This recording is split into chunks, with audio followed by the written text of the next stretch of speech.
Today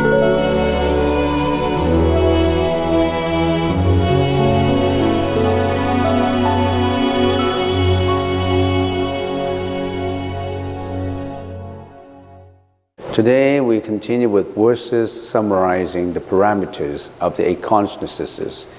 And in the previous lectures, we already have covered the first 5 consciousnesses: the eye consciousness, the ear consciousness, the nose consciousness, the tongue consciousness, and the body consciousness, the 5. We already have covered the 5. And now we should be getting to the 6th consciousness. So the 6th consciousness in the Sanskrit language is called the Mano Vijnana. Mano Vijnana. The 6th consciousness, as I always give an analogy, is like the first 5 are like front-end salesmen in your body. They're the front-end salesmen that interact with the outside world.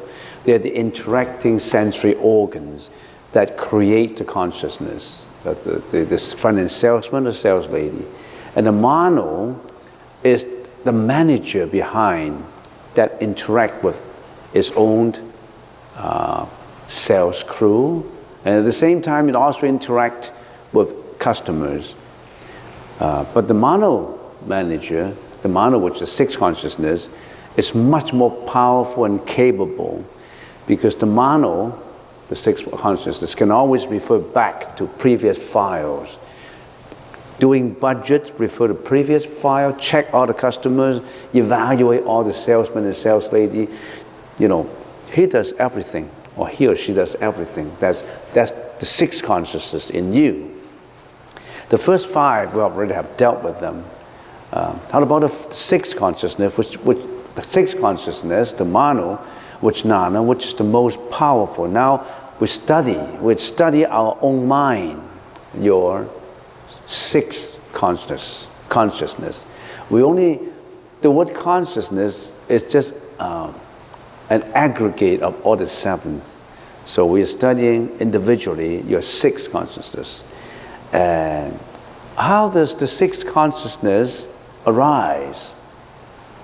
Does it arise at the same time with the salesman, with the seeing, the listening, you know, the tasting and all that? Or is it simultaneous or not simultaneous? Is independent of the 5 consciousness? How does it arise? We have to study how the relationship between the manager and the salesman, the sales lady. How come that once our eyes, our ears, and nose create all this consciousness, our mind, our mentality is at the same time working with it, or it works independently? Let's examine that. How does it arise? It arises under many situations, under 2 main situations. The first one is simultaneously with the first 5, 五具意识, or is independently of the first 5 consciousness, 不具意识. It does not arise at the same time. It can be all by itself. It's independent. Your 6th consciousness can arise at the same time with the first 5, or independent of the first 5. Do you realize that? Why do we have to study that? You want to study your own mind so that you are the master of your own mind and not the slave of your own mind. That's Buddhism. Buddhism is to understand life, understand yourself. So simultaneously with the first 5. So under the first situation, simultaneously with the first 5, you have 2 situations. The first situation is the 6 arises simultaneously with the first 5 consciousnesses reacting to the same object. The second one is reacting to a different object. With the same object, say if I look at you and I say, if I look at Janet, I say, oh, that's an image of a lady, and then at the same time, my Mano, my 6th consciousness, that's Janet. That's my friend. He's coming to visit me today. So my 6th consciousness is interacting with the eyes consciousness at the same time reacting to the same object, and that object is Jeanette. All right? That's how it works. And the eyes itself cannot differentiate. That is, oh, that's not Mary, that's Jeanette. Or that's a man, that's a lady. I like her, I don't like her. The eyes don't judge that. The eyes only for the first few seconds do an image capturing only and make very initial observations. But then the details, getting back to the history of it, I like her, I dislike her, I discriminate her, I don't discriminate her, I do an internal comment on that person, that goes to the sixth consciousness. So that's reacting to the same object. Now sometimes your sixth consciousness arises simultaneously with the first five, reacting to a different object. For example, your eyes see smoke. Then the sixth consciousness thinks that that's a fire, because the sixth consciousness thought there is no smoke without fire. So my eyes look at smoke, but my sixth consciousness does not look at smoke, because it's thinking of fire. There must be a fire behind the smoke. So it's a different object. One object is the smoke, the other object is the fire. Create that fire image in the sixth consciousness. All right. So this is, we call inference. Not influence, but inference. Inference, postulation. Your mind, your sixth consciousness is always doing postulation, doing guessing based on assumed premises, guessing based on logical assumptions and logical analysis and all that. So it's a different object by inference. If the eyes see a string at night, the sixth consciousness thinks it's a ghost, because the eyes see a string, but then your sixth consciousness see or postulate a ghost. So it's different, it's a different object, right? But then, of course, it's a string, it's not a ghost, so that is what we call fallacy. You misjudged it. It's not a ghost. It's not a ghost, it's a string. But then the first one is an inference, because there's no smoke without fire. So the first one is more or less a true and accurate inference, whereas the second one, the inference is wrong, because it's not a ghost, it's a string. So that becomes an inference into fallacy. Your fallacious reasoning is not a ghost, is a string. Why do we have to understand this? Why do we have to study this in Buddhism? Why did the Buddha want us to know this? The Buddha wants you to know that your mind makes wrong judgment. Sometimes you judge things wrong. Sometimes we get into trouble because we label, we stereotype, we discriminate. We do biased internal comments on many things, and you create your own mental afflictions because of that. All right. So there's two situations like that, right? Simultaneously with the first five consciousnesses. And then what's the situations when it is independent of the first five? The sixth consciousness later thinks about what the first five consciousnesses encountered before. In other words, your sixth consciousness start to remember what the first five, what the eyes see, what the ears listen, what the tongue tastes later, not at the same time. So it's independent of the first five. And then also, sometimes the sixth consciousness all by itself arises without the first five consciousness interacting. What situation are these? That your own sixth consciousness creates images, creates comments, creates misjudgment, creates bias, or creates illusions, imaginations. There are three circumstances. One is when you are deep in meditation, then your first 5 consciousness do not work, because you're in deep objective, you're in deep samadhi, you're in deep meditation. Then that's in your 6th consciousness, because your 6th consciousness is in deep focus. The first 5 are not working anymore. The first 5 consciousnesses cannot influence you, because you're in deep concentration. You know why? All our senses now influence us, bring us the judgment. Sometimes they are the culprits helping us to do wrong things, because the eyes help us to misjudge our sight. The ears help us to misjudge the sound. Our tongue help us to stick to the taste. That's the reason why we kill animals for meat, for food, because we like the taste of animal blood and meat. It gives the 6th consciousness the liking, the tendency to cannot stay away from eating meat, cannot stay away from killing, and all that. So our first 5 consciousnesses have been influencing us in the wrong way. But sometimes our first 5 consciousnesses could influence us to do it the right way. When you are on the right path of enlightenment, when you are on the true understanding of wisdom, your eyes help you to achieve what you want to achieve. Your ears help you to listen to Dharma talk. Your ears help you to listen to the right path of understanding. Your taste sometimes could give you the judgment that, well, why do I have to eat animal meat? I can be eating vegetables, right?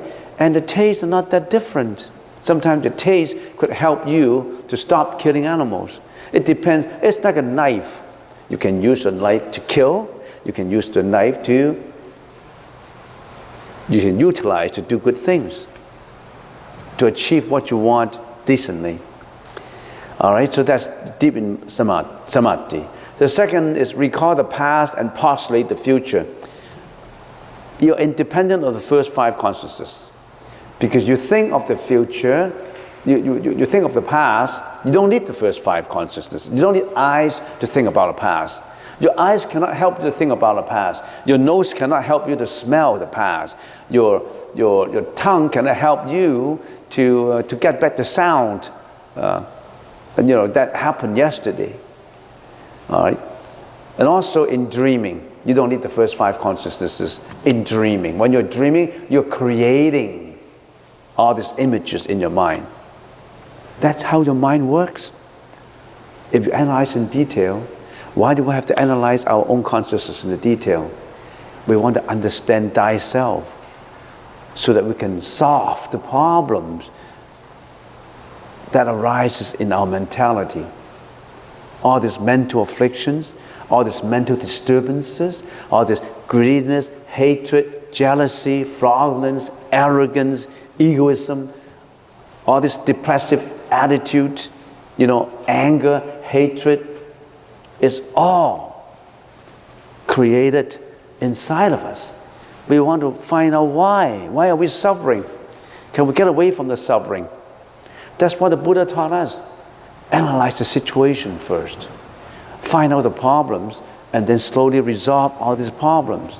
Not just in blind faith of, worshiping and, burning incense and burning flowers. No. The Buddha said, try to understand. Turn your polluted consciousness into pure wisdom and get into the path of enlightenment.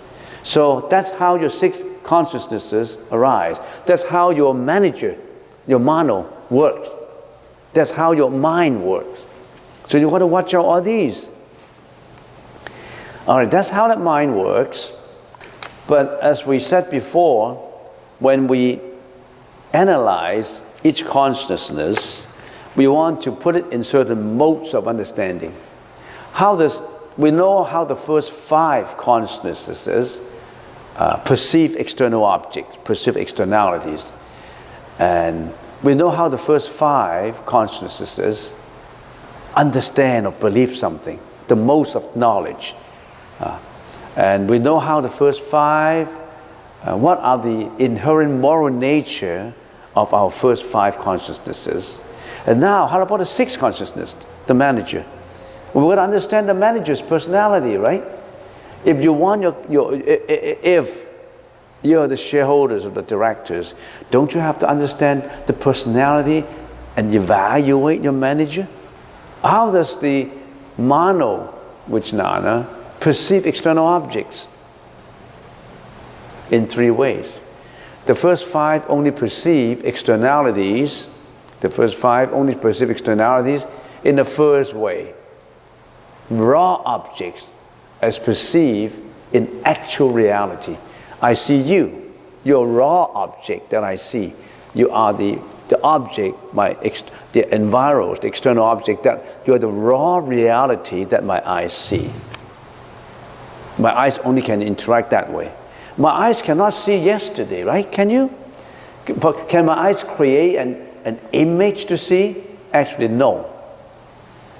The image is created by your mano, not by the eyes. Unless your eyes, your organ is broken, is damaged. It's just like my camera. If my camera is a sound condition, my eyes capture what is actual raw reality that exists. My camera cannot make a decision as to what to capture. Cannot make a decision as how much light I put in, how fast is the shutter. That is determined by you. The camera is just capturing the visual object. How much light? How fast is the shutter? How do I do it? What angle? Is all determined by the manager. You are the manager. So the first 5 only perceive external objects in the first condition, raw reality as it is. But your 6th consciousness in you, your mind, your 6th consciousness, your thinking consciousness, other than seeing objects as perceived in reality through the 5 consciousness, also can imagine. Your 6th consciousness can imagine externalities. So objects imagined by imagination. And sometimes this imagination, because you imagine, is distorted. You can imagine that someone is yelling at you. Actually, he's not. You can imagine that your wife is jealous, but she's not. You can imagine that your in-laws are belittling you, underestimating you, blaming you, but they're not. You imagine. Sometimes you just imagined. You see how dangerous the imagination is? Illusion is? So sometimes objects you perceive through your imagination. And sometimes it's purely imagination and illusion with no substance in it. The second one is distorted. You still have a substance. You see something, you see Mr. Chen in there, and judging by Mr. Chen's appearance, you think that guy is a no good guy, an evil guy. But you still have some substance to distort, to discriminate.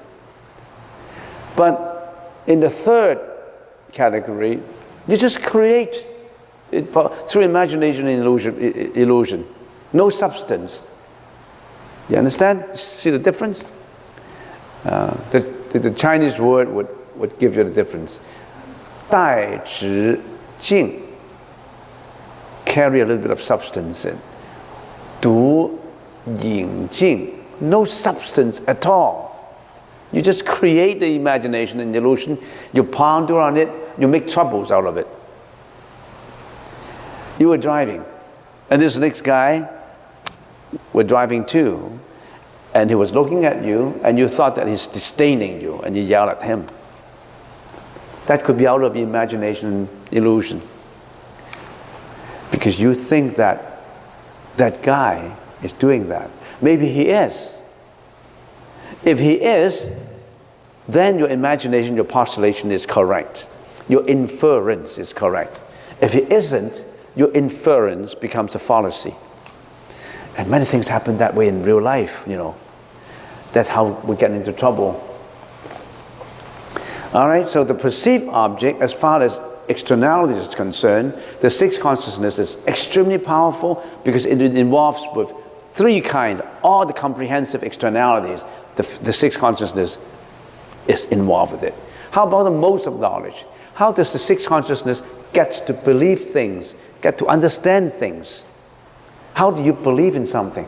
How does your manager believe in something, understand something? Through four ways. Through direct perception, simultaneously with the first five consciousnesses. Through inference, postulations, assumed premises, logical consequences of reasoning. And then, if this inference is wrong, it becomes a fallacy. It could be wrong, it could be right. If it is right, it's inference. If it is wrong, it's not an inference anymore, it's just a fallacy. In most of these cases, it falls into fallacious inference, fallacious reasoning. That's how we get into trouble. That's why we fight, we quarrel, we become so mad, we become so selfish, so egoistic, because we think that that's what the world look at us. That's how other individuals look at us. And sometimes that's how we look at ourselves. So those are the three modes of knowledge, getting to know. And then the fourth is knowledge from saints. Your manager believes in also knowing, believes something from trustworthy sources, from saints, from mom and dad, from your granddad, from all these teachers, that they are really giving you the knowledge. You know, you understand, you believe, because your most respectable teacher told you. Your most respectable teacher told you that you have to be courteous, you have to be polite, you cannot be selfish. When you go to a park, don't just pick any flowers you want. When you go to a forest, don't chop any wood, anything you want, because your respectable teacher told you that's the right thing to do, and you believe it, you understand it, you follow it. That's how your sixth consciousness works. And also maybe in your religion, Jesus told you to believe in that, or Allah told you to believe in that, or the Buddha told you to believe in that, and you believe it, or Confucius, or Lao Tzu. Lao Tzu told you, these are the values of humanity. The values of humanity sometimes can be seen in humbleness, not in arrogance. And you believe, oh yeah, I believe in Lao Tzu. The value of the human value can only be evaluated with a humble attitude, not with an arrogant attitude. You believe in it, so there's knowledge from saints.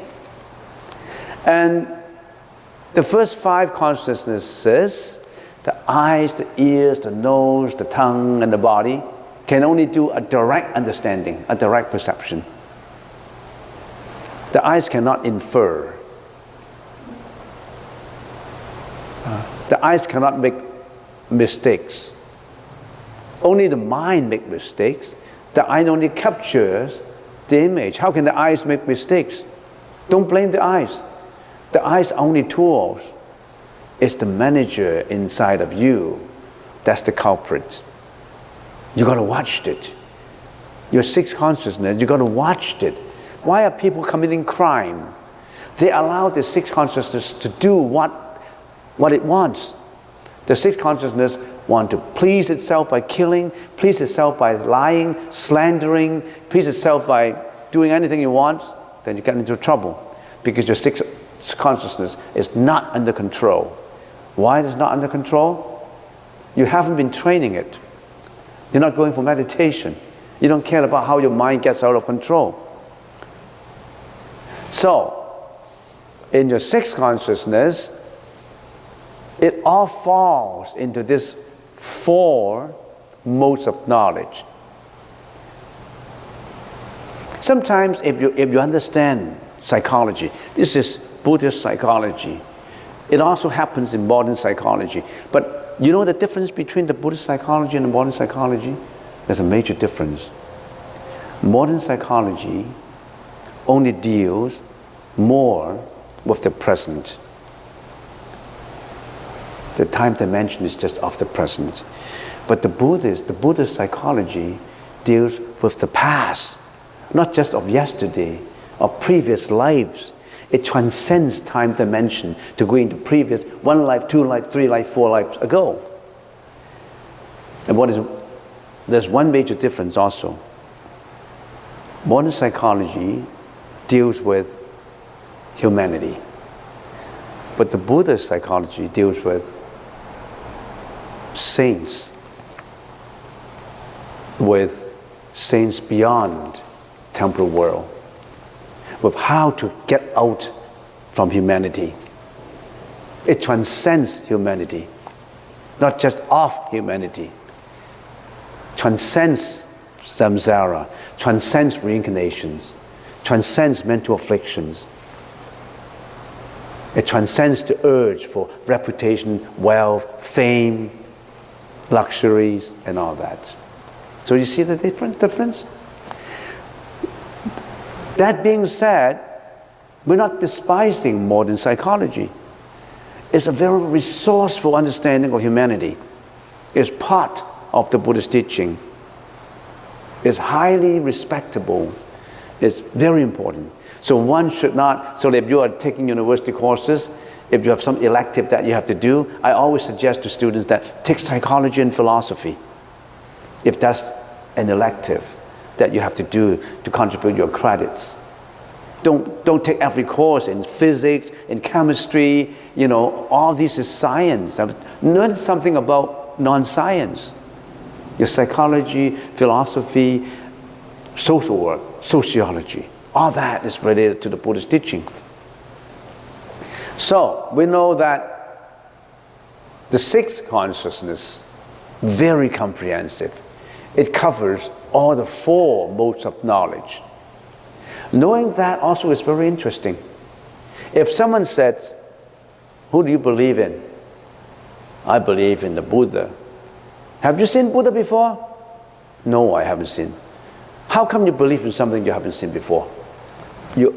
He may say, you only believe in things that you see, you listen to, you feel, your sensory organs can sense. That is science. How can you believe in something that's out of the senses? Can you get an answer from there? Because the way of believing in something is not just in direct perception. You only believe in things you see, you only believe in things you listen.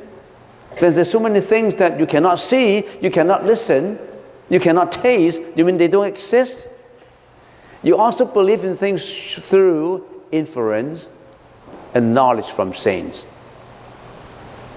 Because our seeing, our listening ability, human ability of listening and seeing, are not even better than some animals, as I always mention.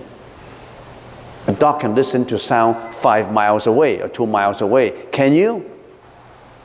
An eagle can see a grain of rice 1 mile away. A whale can listen to get the sound of his companion miles away under the ocean. Can you? So don't just believe in your actual perception. Our actual perception are very limited. So don't say I only believe in things I actually see. That's not logical at all. That's not a logical premise. You haven't seen your great-grandfather, have you? With your eyeballs. You have not seen your great-grandfather except at a picture, a photo that your dad told you. You haven't seen the raw reality of the person of your great-grandfather, but you do believe he existed before. You see what I mean? All right, this the most of understanding. Next, the moral nature. What is the moral nature of the first five? The first five consciousnesses contain wholesome, unwholesome, and indeterminate. The six also wholesome, unwholesome, and indeterminate. What does that mean? Does that mean that your manager is always doing bad things? Your manager inside? Are you always doing bad things? Bad conduct? No. Sometimes you are a great guy. Some evil guys, sometimes they're doing great things too. Because you have that nature in you to be wholesome. It's not just you are dominated by nothing, you're only dominated by unwholesome speech, behavior, and act. No. You also have that wholesome seeds in you. It's just you haven't cultivated more. You didn't fertilize it. You didn't allow it to grow. You only allow your unwholesome seeds to grow. That's why you lie, you steal, you commit sexual misconduct, you're doing all these unwholesome acts because you only allow them to flourish. Regarding your wholesome deeds, you haven't flourished them. You just allow them to be latent under the soil. The Buddha said, let your wholesome deed flourish, to give, not just receive, for example. Have you made it an agenda in your calendar that you want to make your wholesome deeds, wholesome speech to flourish? Not necessarily. You only think about what you want to achieve. I want to have in my next year, I'm going to make so much money that I want to do this. I'm going to have a girlfriend. I'm going to do this. I'm going to do that. Everything is egoistic bias. And sometimes you may add, I don't care how I do it, as long as I can achieve that goal. I can do it by all means. I can cheat. I can sign false contract. I can do anything I want as long as I get that objective. Then you're not flourishing wholesome deeds. You're cultivating unwholesome behavior, seeds of unwholesome behavior in your mind. If you're always dominated by unwholesome tendency, it's going to be a very unhappy, full of suffering life. A life in which you will realize retribution right in this life. Going to jail, broken families, fighting, abusing, criminal offenses. That's how people have gone through. We should reflect on it. Wholesome, unwholesome, and indeterminate. The moral nature of humanity. Why do we have to care about moral nature? Some people argue. What is wrong in one society is acceptable in another society. Why do I have to care about moral nature? Some people argue with that. As long as I can get what I want, why do I have to care about the moral nature? You think about it. It may not be obvious to some people. In some ancient, uncivilized tribe of some country, killing each other is okay. So why can't we, if I don't like someone, why can't I get rid of him or her? You think about it. How important is moral nature, is morality? That's a subject that we should contemplate on. This is a subject that we can write papers about. Okay, so let's do a summary. I'm looking at the clock, it's almost on time. So your mano consciousness is extremely powerful. It covers all the perceived objects, all modes of knowledge, all moral nature. And how about the next, because we study every consciousness from different perspective. We study from perspective of the externalities, which is the perceived object, the modes of knowledge, and the moral nature. What is the fourth item, perspective, that we study? Where are they actively involved? The first 5 consciousnesses are active in where? In what realm of existence? In what realm of existence is the 6th consciousness active? Let's get on to the next slide. Remember we talked about there's 3 realms of existence. The first realm is the Kama Dhatu, which is the realm or the world with desires. The second one, the realm that is free of the desire of the lower realm. The most obvious one is, in this second level of existence, there's no more sexual desire in that existence. This first level of existence, the most dominant one, is the sexual desire. They also desire for fame, for reputation, for luxuries, for enjoyment. That's our realm. This is the lower realm. The lower realm contains 6 kinds of existence. The heavenly beings, human beings, animals, ghosts, and hell victims. There's 6 realms. Asuras too. 6 realms of existence in there. We are in here. We are the human's realm, which is more or less in the middle. The 3 vicious realms are hell victims. They're always suffering in hell. Ghosts, the spirits we call it, the ghosts. And that is animals. Animals' existence. And then the 3 higher realms are the heavenly beings, the asuras, and the human beings.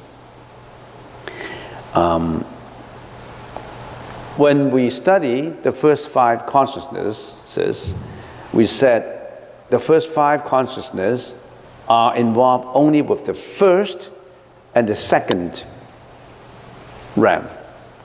But in the first ground, all first 5 functions. In other words, your eyes, your nose, your ear, your tongue, your body, all function. All are active. But in the second realm, which is a higher level of existence, only the nose, only the eyes, the ears, and the body functions. The nose and the tongue, they do not need them anymore.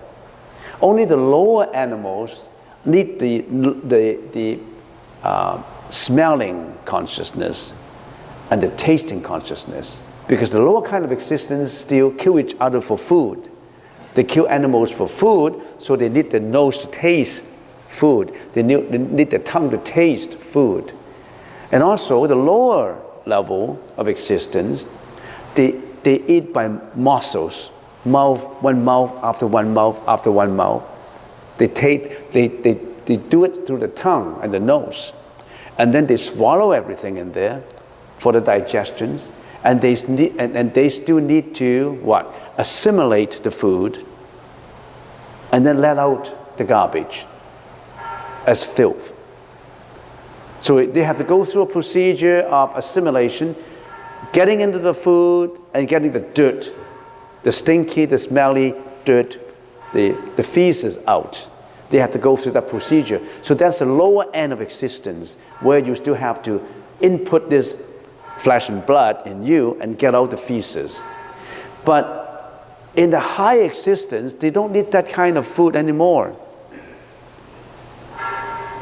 What is their food? The mentality. One of the examples is meditation is their food. They're always in tranquility, in peacefulness. They don't eat morsels. They don't need to kill animals for food. They don't need the food that we need. So if we can just give an examples, they don't need any toilets. They don't need washrooms. They don't need washrooms anymore. You know why this higher level existence, they don't want to come down to this level? If they're up there, we really stink. They don't want to come down to us, to this higher level. Because would you go to prison if you know that Well, how come this low, higher end existence, they don't come down and visit us? When you get out of prison, do you still want to return to prison? You don't want to, because it's disgusting in prison. You lost your freedom. It's suffering. If you have been to hell, do you still want to go down to hell to visit those friends that you have in hell? You don't want to. So, your first 5 consciousnesses are active in here, 1 and 2, but then your 6 consciousnesses are active in all the realms, which is this. The whole thing I got highlighted for you. So the 6, the mano consciousness, your manager, your thinking consciousness, is extremely active, not only in the lower level, the higher level has it, but the higher level is the more or less purified manager, the purified 6 consciousness.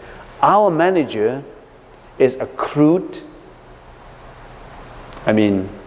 not skillful, but they're still very skillful.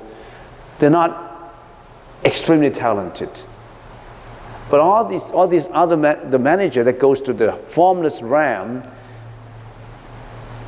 this manager are extremely high level. Not compared to our manager in this world. So they're in the formless realm. They're in the realm of no desire. They're in a very high level realm. We are in a lower level realm. So today what we have studied, we already have started the 6th consciousness, the mano, your mano. Remember that name. Why don't you call from now on, you call your internal reacting your mano. You ask yourself, is my mano working, behave really well? Is my mano really going through meditation? My mano is working inside of me. I got to watch my mano. My mano is me. That's your 6th consciousness. The Buddha has refined the 6th consciousness in such a level that is all enlightened. And we haven't. We're still involved with the lower end mano. We want to raise that level to a higher end mano, enlightenment mano, enlightened mano.